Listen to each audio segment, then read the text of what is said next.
په کندهار ولایت کې 80 ټنه تاریخ تیره او بې کیفیته درمل له منځه یوړل شول. په کندهار ولایت کې د خوړو او درملو ملي ادارې ریاست له درملیزو تاسیساتو څخه د څارنې ټیمونو په یاد ولایت کې د تیرو شپږو میاشتو په جریان کې له درملیزو تاسیساتو څخه د څارنې په ترڅ کې راټول شوي 80 ټنه بې کیفیته او تاریخ تیره درمل پرون دوشنبه د روان 1415 هجري قمري کال د رجب د میاشتې په 18 نیټه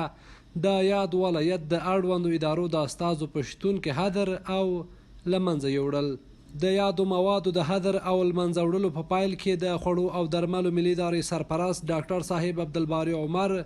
د رسنیو سره په خبرو کې وویل چې یاده اداره هڅه کوي ترڅو خلکو ته با کیفیته او خوندي خواړه او درمل وړاندې کړي. دا درمل چې دي د استفادې وړ درمل نه او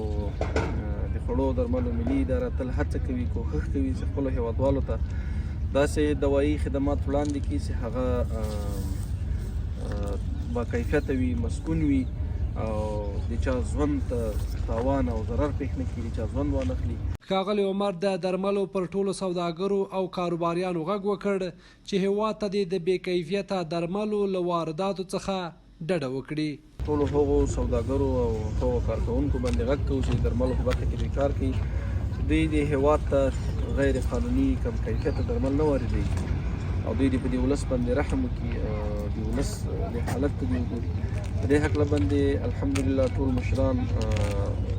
خوړو او درملو د ملي ادارې تر څنګ ولاړ دي او د دغې ادارې حمایت کوي. دا یادونې وړ ده چې د خوړو او درملو ملي ادارې د روان 1402 هجري شمسي کال له پیل څخه تر دې دمه پورې په مرکز او ولایاتو کې شاوخوا 250 ټنه بې کیفیته غیر معیاري او تاریخ تیره درمل او خوراکي توکي هدر کړي دي.